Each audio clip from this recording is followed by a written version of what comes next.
اور مومنوں مشرک عورتوں سے جب تک وہ ایمان نہ لائیں نکاح نہ کرنا، کیونکہ مشرک عورت خواہ تم کو کیسی ہی بھلی لگے اس سے مومن لونڈی بہتر ہے، اور اسی طرح مشرک مرد جب تک ایمان نہ لائیں مومن عورتوں کو ان کی زوجیت میں نہ دینا، کیونکہ مشرک مرد سے خواہ وہ تم کو کیسا ہی بھلا لگے مومن غلام بہتر ہے۔ یہ مشرک لوگوں کو دوزخ کی طرف بلاتے ہیں، اور اللہ اپنی مہربانی سے بہشت اور بخشش کی طرف بلاتا ہے، اور اپنے حکم لوگوں سے کھول کھول کر بیان کرتا ہے تاکہ نصیحت حاصل کریں۔ اور جو لوگ تم میں سے مر جائیں اور عورتیں چھوڑ جائیں تو وہ عورتیں 4 مہینے اور 10 دن اپنے آپ کو روکے رہیں، اور جب یہ عدت پوری کر چکیں اور اپنے حق میں پسندیدہ کام یعنی نکاح کر لیں تو تم پر کچھ گناہ نہیں، اور اللہ تمہارے سب کاموں سے واقف ہے۔ اگر تم اشارے کنائے میں عورتوں کو نکاح کا پیغام بھیجو یا نکاح کی خواہش کو اپنے دلوں میں مخفی رکھو تو تم پر کچھ گناہ نہیں۔ اللہ کو معلوم ہے کہ تم ان سے نکاح کا ذکر کرو گے، مگر ایام عدت میں اس کے سوا کے دستور کے مطابق کوئی بات کہہ دو، پوشیدہ طور پر ان سے قول و قرار نہ کرنا، اور جب تک عدت پوری نہ ہو لے نکاح کا پختہ ارادہ نہ کرنا، اور جان رکھو کہ جو کچھ تمہارے دلوں میں ہے اللہ کو سب معلوم ہے، تو اس سے ڈرتے رہو اور جان رکھو کہ اللہ بخشنے والا ہے، حلم والا ہے۔ اور جو لوگ تم میں سے مر جائیں اور عورتیں چھوڑ جائیں وہ اپنی عورتوں کے حق میں وصیت کر جائیں کہ ان کو 1 سال تک خرچ دیا جائے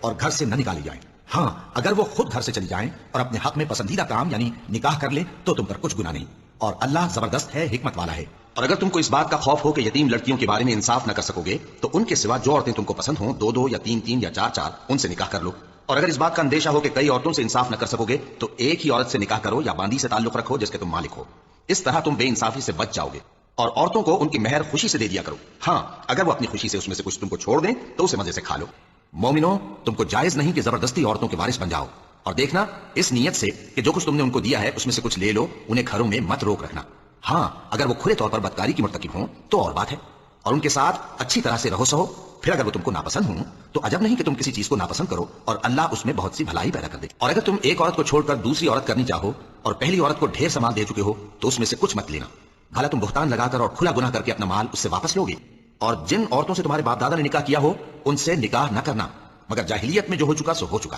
یہ نہایت بے حیائی اور اللہ کی ناخوشی کی بات تھی اور بہت برا دستور تھا۔ تم پر تمہاری مائیں اور بیٹیاں اور بہنیں اور پھوپھیاں اور خالائیں اور بھتیجیاں اور بھانجیاں اور وہ مائیں جنہوں نے تم کو دودھ پلایا ہو اور رضائی بہنیں اور ساسیں حرام کر دی گئی ہیں، اور جن عورتوں سے تم خلوت کر چکے ہو ان کی لڑکیاں جنہیں تم پرورش کرتے ہو وہ بھی تم پر حرام ہیں، ہاں اگر ان کے ساتھ تم نے خلوت نہ کی ہو تو ان کی لڑکیوں کے ساتھ نکاح کر لینے میں تم پر کچھ گناہ نہیں، اور تمہارے سلبی بیٹوں کی عورتیں بھی اور 2 بہنوں کا اکٹھا کرنا بھی حرام ہے، مگر جو ہو چکا سو ہو چکا، بے شک اللہ بخشنے والا ہے، بڑا مہربان ہے۔ اور شوہر والی عورتیں بھی تم پر حرام ہیں مگر وہ جو قید ہو کر باندیوں کے طور پر تمہارے قبضے میں آ جائیں، یہ حکم اللہ نے تم کو لکھ دیا ہے، اور ان محرمات کے سوا دوسری عورتیں تم کو حلال ہیں، اس طرح سے کہ مال خرچ کر کے ان سے نکاح کر لو، بشرطے کہ نکاح سے مقصود عفت قائم رکھنا ہو نہ کہ شہوت پرستی۔ تو جن عورتوں سے تم لطف اندوز ہوئے ان کا مہر جو مقرر کیا ہو ادا کر دو، اور اگر مقرر کرنے کے بعد آپس کی رضامندی سے مہر میں کمی بیشی کر لو تو تم پر کچھ گناہ نہیں، بے شک اللہ سب کچھ جاننے والا ہے، حکمت والا ہے۔ اور جو شخص تم میں سے مومن آزاد عورتوں سے نکاح کرنے کا مقدور نہ رکھے تو مومن باندیوں ہی سے جو تمہارے قبضے میں آ گئی ہوں نکاح کر لے،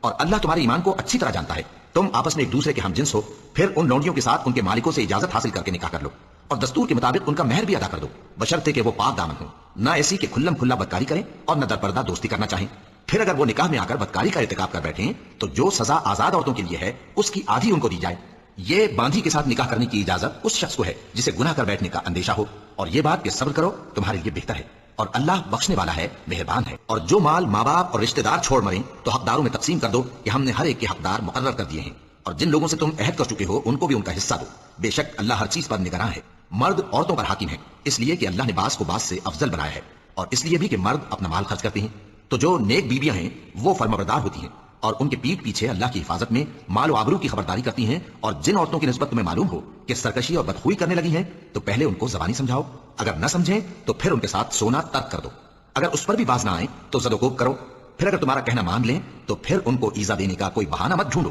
بے شک اللہ بہت اونچا ہے، بڑا ہے۔ اے پیغمبر لوگ تم سے یتیم عورتوں کے بارے میں فتویٰ طلب کرتے ہیں، کہہ دو کہ اللہ تم کو ان کے ساتھ نکاح کرنے کے معاملے میں اجازت دیتا ہے، اور جو حکم اس کتاب میں پہلے دیا گیا ہے وہ ان یتیم عورتوں کے بارے میں ہے جن کو تم ان کا حق تو دیتے نہیں اور خواہش رکھتے ہو کہ ان کے ساتھ نکاح کر لو، اور نیز بیچارے بے کس بچوں کے بارے میں، اور یہ بھی حکم دیتا ہے کہ یتیموں کے بارے میں انصاف پر قائم رہو، اور جو بھلائی تم کرو گے تو بے شک اللہ اس کو جانتا ہے۔ اور تم خواہ کتنا ہی چاہو بیویوں میں ہرگز عدل نہیں کر سکو گے، تو ایسا بھی نہ کرنا کہ ایک ہی کی طرف ڈھل جاؤ اور دوسری کو ایسی حالت میں چھوڑ دو کہ گویا ادھر میں لٹک رہی ہے، اور اگر آپس میں مصالحت کر لو اور پرہیزگاری کرو تو اللہ بخشنے والا ہے، بڑا مہربان ہے۔ آج تمہارے لیے سب پاکیزہ چیزیں حلال کر دی گئی، اور اہل کتاب کا کھانا بھی تم کو حلال ہے اور تمہارا کھانا ان کو حلال ہے، اور پاک دامن مومن عورتیں اور پاک دامن اہل کتاب عورتیں بھی حلال ہیں، جبکہ ان کا مہر انہیں دے دو، اور نکاح سے عفت قائم رکھنی مقصود ہو، نہ کہ کھلی بدکاری کرنی اور نہ چھپی دوستی کرنی، اور جو شخص ایمان کا منکر ہوا اس کے عمل ضائع ہو گئے اور وہ آخرت میں نقصان پانے والوں میں ہوگا۔ منافق مرد اور منافق عورتیں ایک دوسرے کے ہم جنس یعنی ایک ہی طرح کے ہیں کہ برا کام کرنے کو کہتے اور نیک کاموں سے منع کرتے اور خرچ کرنے سے ہاتھ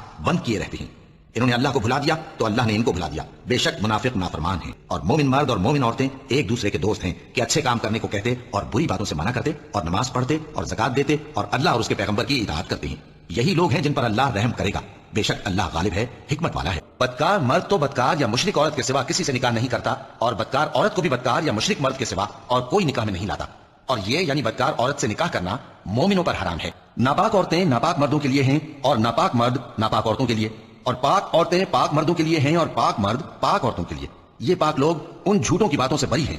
اور ان کے لیے بخشش اور نیک روزی ہے۔ اور اپنی قوم کی بیوہ عورتوں کے نکاح کر دیا کرو، اور اپنے غلاموں اور لونڈیوں کے بھی جو نیک ہوں نکاح کر دیا کرو۔ اگر وہ مفلس ہوں گے تو اللہ ان کو اپنے فضل سے غنی کر دے گا، اور اللہ بہت وسعت والا ہے، سب کچھ جاننے والا ہے۔ اور جن کو بیاہ کا مقدور نہ ہو وہ پاک دامنی کو اختیار کیے رہیں یہاں تک کہ اللہ ان کو اپنے فضل سے غنی کر دے۔ اور جو غلام تم سے مکاتبت یعنی مال دے کر پروانہ آزادی کی تحریر چاہیں، اگر تم ان میں صلاحیت اور نیکی پاؤ تو ان سے مکاتبت کر لو، اور اللہ نے جو مال تم کو بخشا ہے اس میں سے ان کو بھی دو۔ اور اپنی باندیوں کو اگر وہ پاک دامن رہنا چاہیں تو دنیاوی زندگی کے فوائد حاصل کرنے کے لیے بدکاری پر مجبور نہ کرنا، اور جو ان کو مجبور کرے گا تو ان بیچاریوں کے مجبور کیے جانے کے بعد اللہ بخشنے والا ہے، مہربان ہے۔ اور ایک شخص شہر کی پرلی طرف سے دوڑتا ہوا آیا، بولا کہ اے موسیٰ، اہل دربار تمہارے بارے میں مشورے کرتے ہیں کہ تم کو مار ڈالے، سو تم یہاں سے نکل جاؤ، میں تمہارا خیر خواہ ہوں۔ اور جب مدین کے پانی کے مقام پر پہنچے تو دیکھا کہ وہاں لوگ جمع ہو رہے اور اپنے مویشیوں کو پانی پلا رہے ہیں، اور ان کے ایک طرف دو عورتیں اپنی بکریوں کو روکے کھڑی ہیں۔ موسیٰ نے ان سے کہا تمہارا کیا کام ہے؟ وہ بولی کہ جب تک چرواہے اپنے جانوروں کو لے نہ جائیں ہم پانی نہیں پلا سکتے، اور ہمارے والد بڑی عمر کے بوڑھے۔ تھوڑی دیر کے بعد ان میں سے ایک عورت جو شرماتی اور لے جاتی چلی آتی تھی موسیٰ کے پاس آئی، کہنے لگی کہ تم کو میرے والد بلاتے ہیں کہ تم نے جو ہمارے لیے پانی پلایا تھا اس کی تم کو اجرت دیں۔ پھر جب وہ ان کے پاس آئے اور ان سے اپنا ماجرا بیان کیا تو انہوں نے کہا کہ کچھ خوف نہ کرو، تم ظالم لوگوں سے بچ آئے ہو۔ ایک لڑکی بولی کہ ابا ان کو نوکر رکھ لیجئے، کیونکہ بہترین نوکر جو آپ رکھیں وہ ہے جو توانا ہو، امانت دار ہو۔ انہوں نے موسیٰ سے کہا کہ میں چاہتا ہوں کہ اپنی ان دو بیٹیوں میں سے ایک کو تم سے بیاہ دوں، اس عہد پر کہ تم 8 برس میری خدمت کرو، پھر اگر 10 سال پورے کر دو تو وہ تمہاری طرف سے احسان ہوگا، اور میں تم پر تکلیف ڈالنی نہیں چاہتا، تم مجھے انشاءاللہ نیک لوگوں میں پاؤ گے۔ اور اسی کی نشانیوں میں سے ہے کہ اس نے تمہارے لیے تمہاری ہی جنس کی عورتیں پیدا کی تاکہ ان کی طرف مائل ہو کر آرام حاصل کرو، اور تم میں محبت اور مہربانی پیدا کر دی۔ جو لوگ غور کرتے ہیں ان کے لیے ان باتوں میں بہت سی نشانیاں ہیں۔ اے پیغمبر، اپنی بیویوں سے کہہ دو کہ اگر تم دنیا کی زندگی اور اس کی زینت و آرائش چاہتی ہو تو آؤ میں تمہیں کچھ مال دوں اور اچھی طرح سے رخصت کر دوں۔ اور جب تم اس شخص سے جس پر اللہ نے احسان کیا تھا اور تم نے بھی احسان کیا تھا یہ کہتے تھے کہ اپنی بیوی کو اپنے پاس رہنے دے اور اللہ سے ڈر، اور تم اپنے دل میں وہ بات چھپا رہے تھے جس کو اللہ ظاہر کرنے والا تھا، اور تم لوگوں سے ڈرتے تھے، حالانکہ اللہ ہی اس کا زیادہ مستحق ہے کہ اس سے ڈرو۔ پھر جب زید نے اس سے تعلق ختم کر لیا یعنی اس کو طلاق دے دی تو ہم نے اسے تمہاری زوجیت میں دے دیا تاکہ مومنوں پر ان کے منہ بولے بیٹوں کی بیویوں کے ساتھ نکاح کرنے کے بارے میں جب وہ بیٹے ان سے اپنا تعلق ختم کر لیں یعنی طلاق دے دیں کچھ تنگی نہ رہے، اور اللہ کا حکم واقع ہو کر رہنے والا تھا۔ اے پیغمبر صلی اللہ علیہ وآلہ وسلم، ہم نے تمہارے لیے تمہاری بیویاں جن کو تم نے ان کے مہر دے دیے ہیں حلال کر دی ہیں، اور تمہاری باندیاں جو اللہ نے تم کو کفار سے بطور مال غنیمت دلوائی ہیں، اور تمہارے چچا کی بیٹیاں اور تمہاری پھوپھیوں کی بیٹیاں اور تمہارے ماموں کی بیٹیاں اور تمہاری خالاؤں کی بیٹیاں جو تمہارے ساتھ وطن چھوڑ کر آئی ہیں سب حلال ہیں۔ اور کوئی مومن عورت اگر اپنے آپ کو پیغمبر صلی اللہ علیہ وآلہ وسلم کے حوالے کر دے یعنی مہر کے بغیر نکاح میں آنا چاہے، بشرطے کہ پیغمبر صلی اللہ علیہ وآلہ وسلم بھی اس سے نکاح کرنا چاہیں، وہ بھی حلال ہے، لیکن یہ اجازت اے نبی صلی اللہ علیہ وآلہ وسلم خاص تم ہی کو ہے۔